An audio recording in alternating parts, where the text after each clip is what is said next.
time. Welcome back to the BookEnds YouTube channel. I'm James. I'm Jessica. And today we're going to talk about owning your brand reach. So if you saw one of our previous videos on understanding and developing your author brand, then today is taking that to the next step. Yes. So we talked a lot about social media and making a website, but in the bubble that is social media, there's not a lot that you can actually control. You can't control how many people start to follow you. You really can't control who likes and you really can't even control who sees your tweets. You really can't. And I think what gets lost in all of this is there's so much pressure put on everybody, all of us, agents included, but on authors, because this is about you. So much pressure to have a big following on social media. And you see it a lot on people on Twitter who are sort of, follow me, and they're seeking 1,000 followers because they think it's going to for follows. Yeah, like don't get on those follow trains. Like there's a really huge emphasis on it. You're gonna get into a fight. I know. I'm leaving. Sorry about that. Anyway, and in the grand scheme, none of that is important. The problem with social media and this sort of emphasis we put on it is that the truth is you don't own any of it. Yeah. It's all run by somebody else. It's algorithm. It's all algorithm based, and it could all change tomorrow. Instagram or Twitter or Facebook changes their algorithms, and you can never be found, And it's so transient because Twitter could die next week and everybody could move to Instagram where you don't have a following. Right. There is only one place where you own your own brand reach, and it's your website. Yes, and we are big advocates of the website. We put so much work into our website. Yes.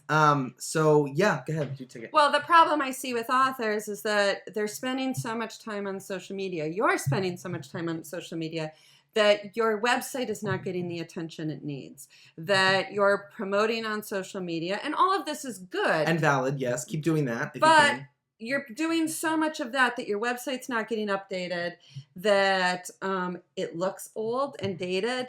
I see that a lot lately.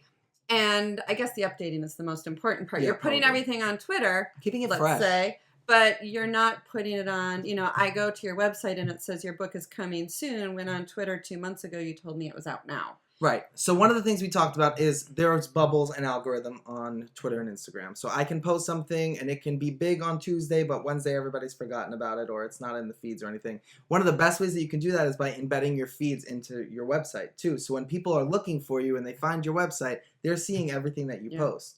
I would strongly recommend that no less than once a month you are updating your website. A full audit of everything. You are, fiddling with your bio. I mean, I update my bio and my submissions thing on our website at least quarterly. Yeah. I go in there and I make sometimes little tweaks, changes, something else I wanted. Yeah, and I do a monthly sort of look through, and I do a quarterly extensive audit of our entire website just to find any dead links, make sure any information that's not accurate is updated completely over the entire website. I mean, our priority is our website. So I don't post to Twitter first. I post to the website and it feeds out into Twitter. Right. If I have something on Instagram that's really sort of playing big, I will take that and move it to the blog on the website, so that, because on my Instagram it's going to get buried and hidden and only seen by maybe half my followers. Because the truth is,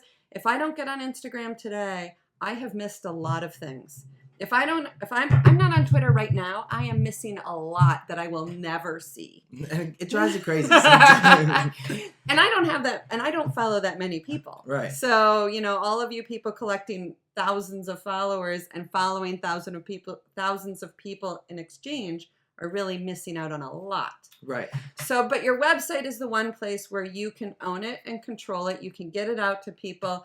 And you can control how it reads. You can delete stuff. You can edit stuff. Yes. That's harder to do in social media. Right. So what are we saying? We're not saying abandon social media. Not at all. Not at all. But what we are saying is when you're doing social media, you should make your website as much as a priority as you are making your social media. And everything that you're posting on social media should also find its way, if relevant and appropriate, to your website, for it to be a mainstay, for people to see it often and to find it whenever they want. Yeah, and I would recommend getting a mailing list or an RSS feed or something like that through your website, Because the truth is, the people who are following you on Twitter or Facebook or somewhere else want to see your information, but it's too easy to miss.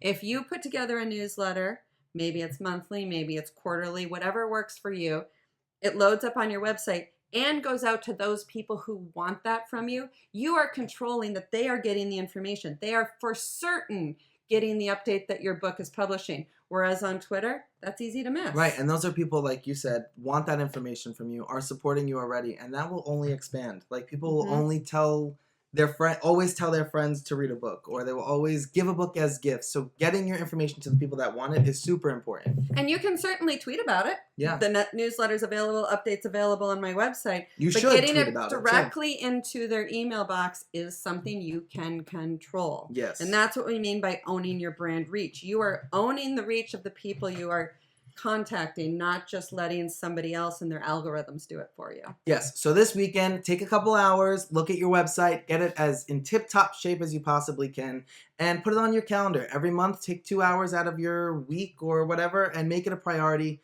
Get in there, fix it, update it. And good luck. And that's that. Don't forget. Like and subscribe and hit the little bell so that you see our face next week. We'll talk to you soon. Oh, good one.